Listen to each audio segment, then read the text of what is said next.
Hey, good afternoon. I'm Jeff with InventoryLab. We're going to be going over how to add income and expenses to your InventoryLab account. Recently, GoDaddy bookkeeping basically went out of business. They shut it down. That was as of June 23rd, 2022. So you might have switched to QuickBooks as one of the other options if you were using GoDaddy bookkeeping, but you can also use your InventoryLab account to keep track of the income and expenses from other selling sites. With Amazon, we automatically pull those in with your settlement reports, but you can still add that to your other income and other expenses pages under the accounting tab. There's another way to do it as well with a CSV import. For example, eBay, you can export your eBay transactions, download those, make some modifications using Google Sheets, and then you can export that as a CSV and upload it. It might be easier to just manually add those in though, because there's a lot of modifications you have to do with the CSV. But anyway, we'll go over that today. So first thing we're going to do is go into what we show here is our other income page. And you can see that under accounting, I can go to other income or other expenses. We'll start with other income.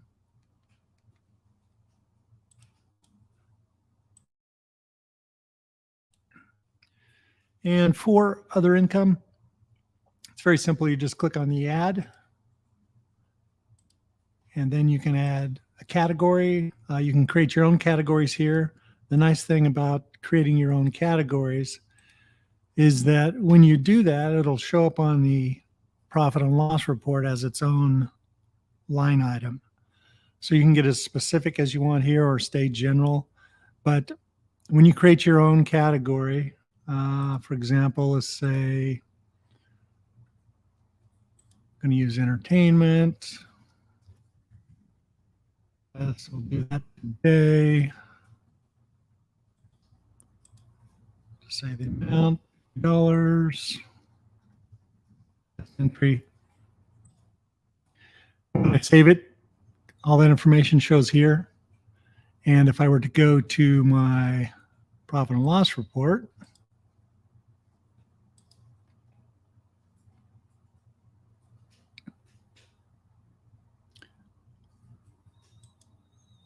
once it syncs up with this, takes a few minutes while you're adding information, but once it syncs up, it's going to show entertainment as a category, and it'll be displayed as a line item here under other income, which is right there. So you can see where I put the entry of $50. So whatever you create as a category is going to show up there in the upper part. Now, as far as the information from, say, GoDaddy, when you get the, say, an eBay transactions list, you'll have to download that from eBay, and you'll want to export that. It comes as a CSV file, I believe. And so you're going to get something that looks like this. And obviously, there's a lot of editing to do. You don't need any of this information. And again, this is Google Sheets, free. You can do most of the same things you can do with Excel. And I like this because what I like to do is with the main sheet here, I can make a copy, and then I'm going to work off that copy to make my edits. So for example, I made a copy of this and I edited out that top portion so that I have my new headers here. And you can see it gives you the net amount, and that net amount is the gross amount less all of the charges here. So if you're going to add other income, that's probably the best way to do it, is just to add in the net amount. You want to check with your CPA or account, or bookkeeper to see if that's what they recommend.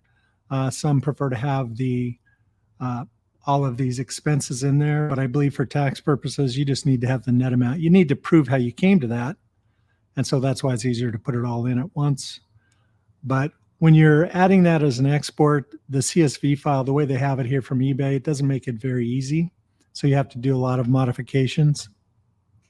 That's why I'm saying if your accountant or CPA or bookkeeper says the net amount is fine, that's what I would be using. And so what you can do then is import. And again, when you import, it's going to be new entries. You can't modify anything by importing, so make sure you don't do that. So if I were to select that file,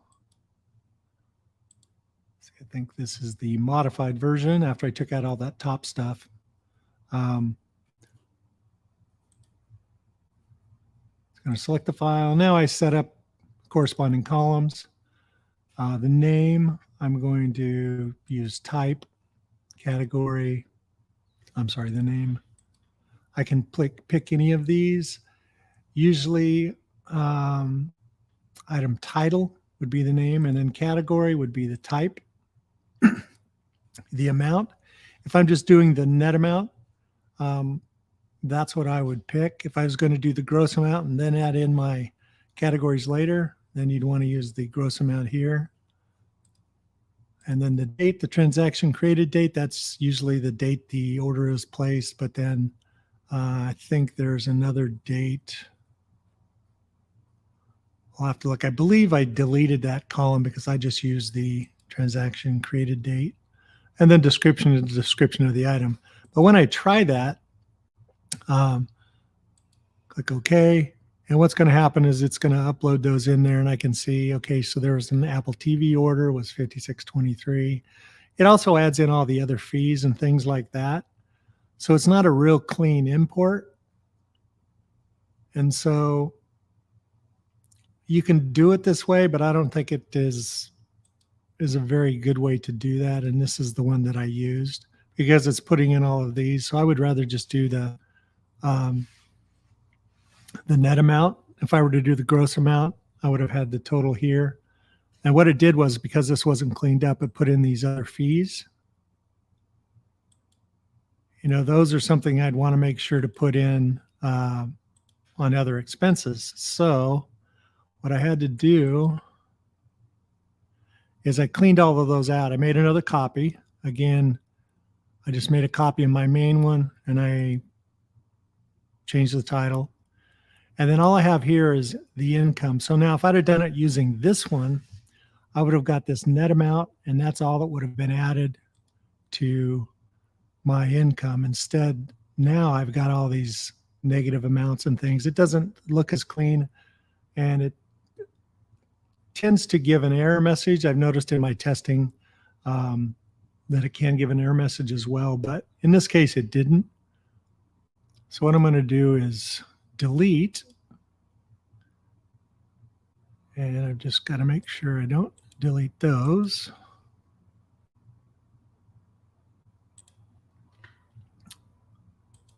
Just going to delete all those. Yes. And now I'm going to import.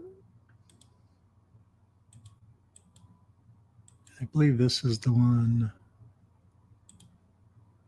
That's not it. Modified. Okay, so modified. So here's what I do. I download it, make sure it's a CSV, and then select the file.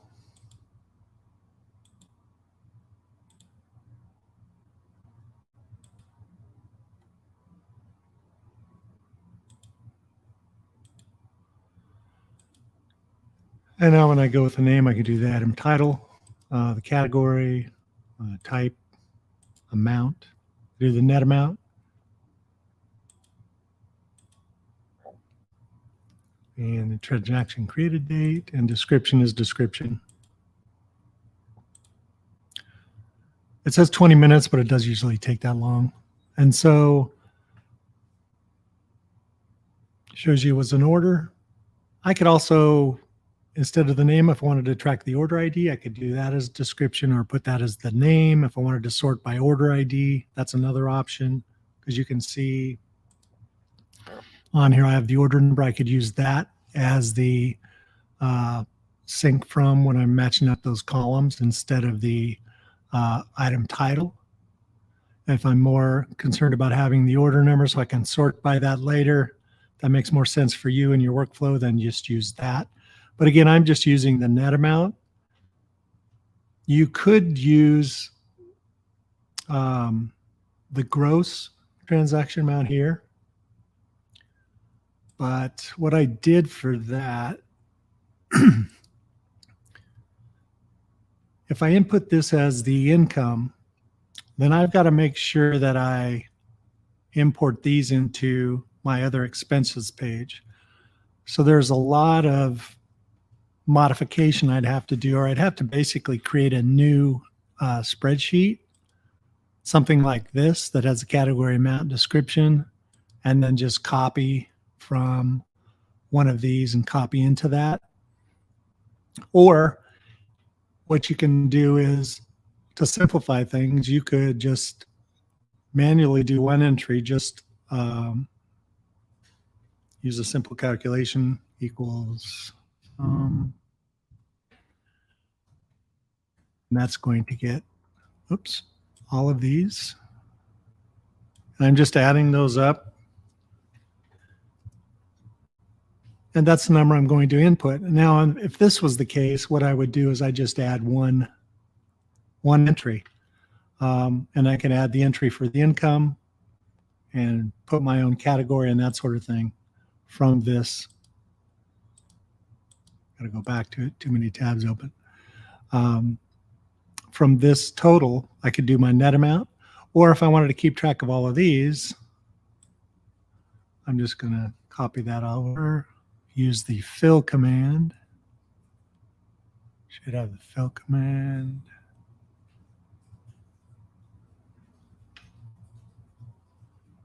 I could be mixing up my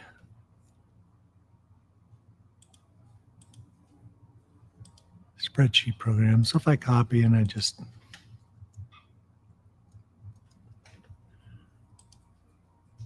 paste.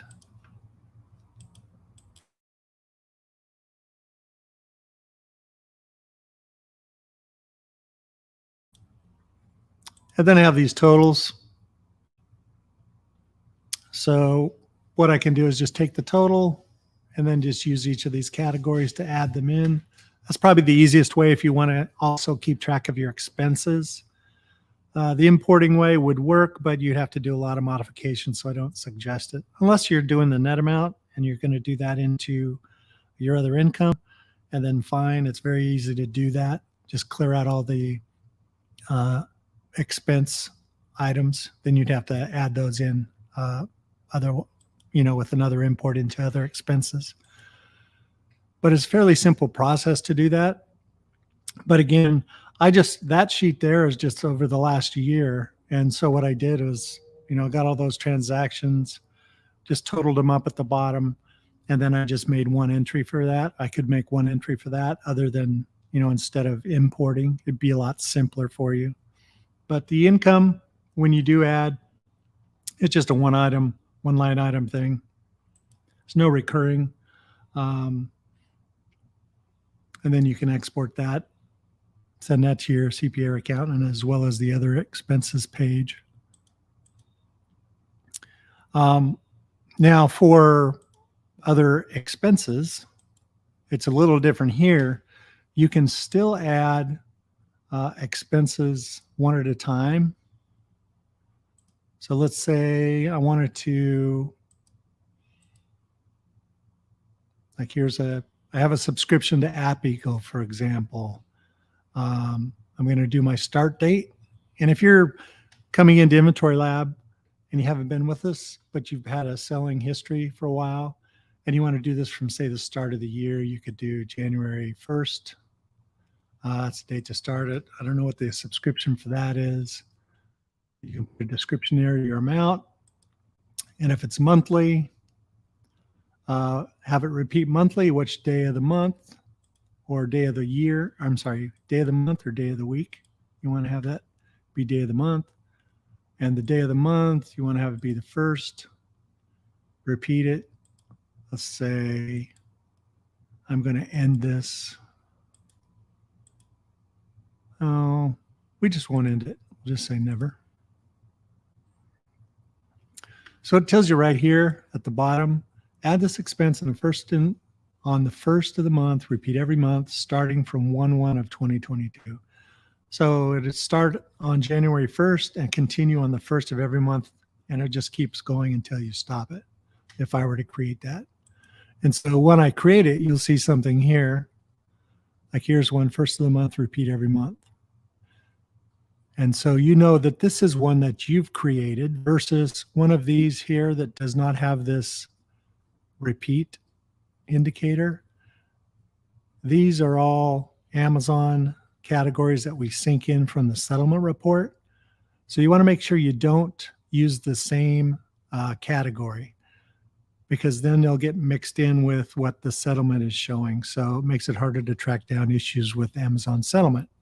So always create your own category if it's something you're keeping track of outside of what Amazon keeps track of. So for instance, you could have, eBay expenses, you could add those in here, those sorts of things. You can see we keep track of the pro subscription automatically, 30-day storage fees, those sorts of things. Now, if I do set up something that's a recurring expense, if I want to change that, all I have to do is click right there, and then I can change the parameters of this very easily. If it's repeating and it doesn't end, I could set it to end on a specific date or after a set number of times. I can make some changes there. Let me see, we have a few.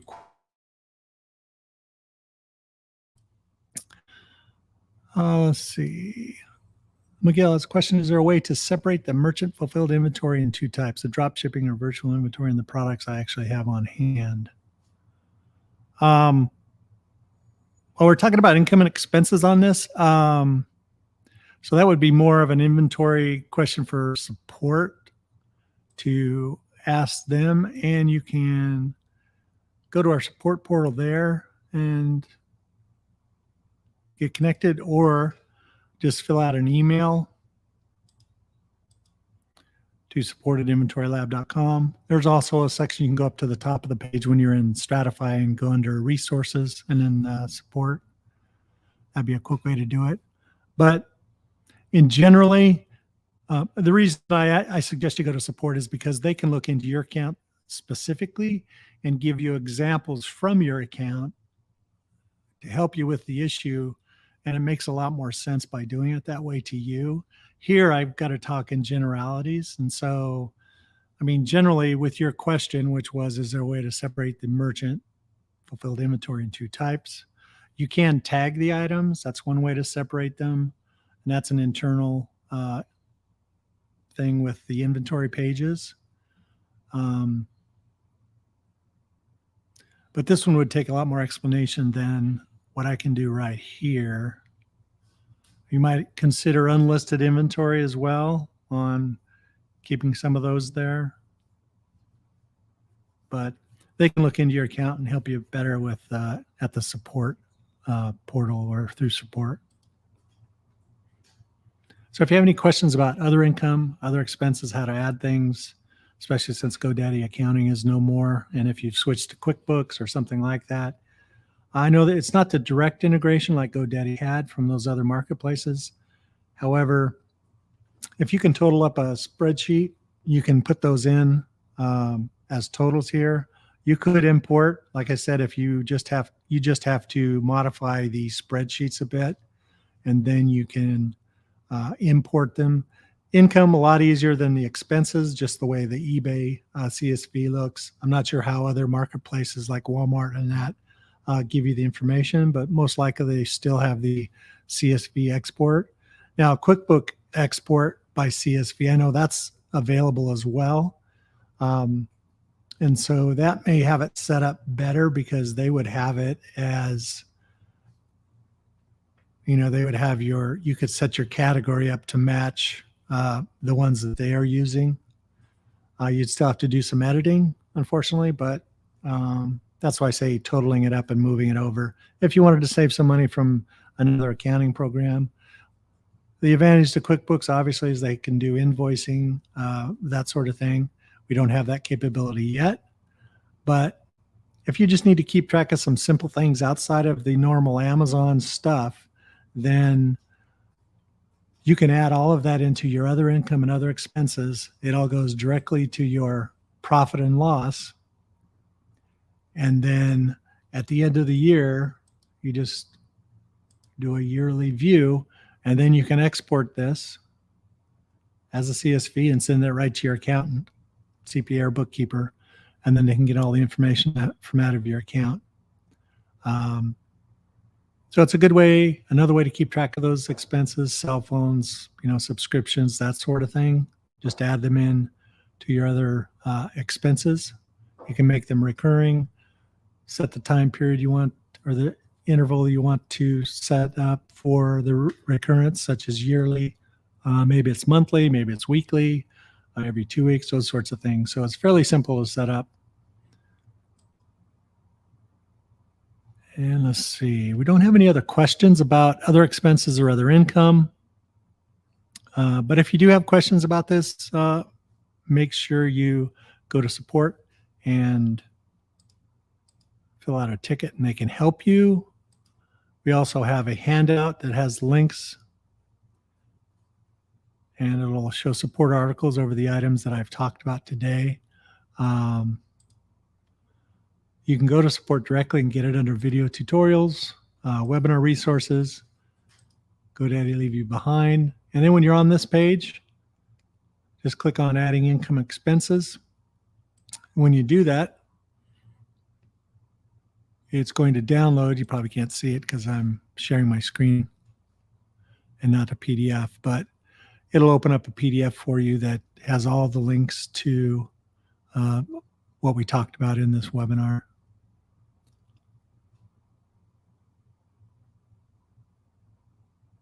All right. Well, that's it. It's fairly simple to add information into InventoryLab. A lot of people don't do it or they're not aware of it. And so we like to make sure that people are aware that you can keep track of this stuff in InventoryLab. Simplify your bookkeeping, simplify your subscriptions. You can narrow it down into just, our application here, Stratify, and keep track of everything in there basically. As long as you don't have to do, invoices and you need a program for that, then you're good here. But if you have any suggestions, reach out to support at InventoryLab.com, and we look at every suggestion and we pass those on to our developer team. And again, the handout, InventoryLab.link/webinar. And I appreciate you joining me today. I know it's kind of a short one. It's just kind of quick. It's an easy process to add other income and expenses. So, but if you have questions about it, feel free to reach out. All right. Thanks for joining me today. Appreciate it.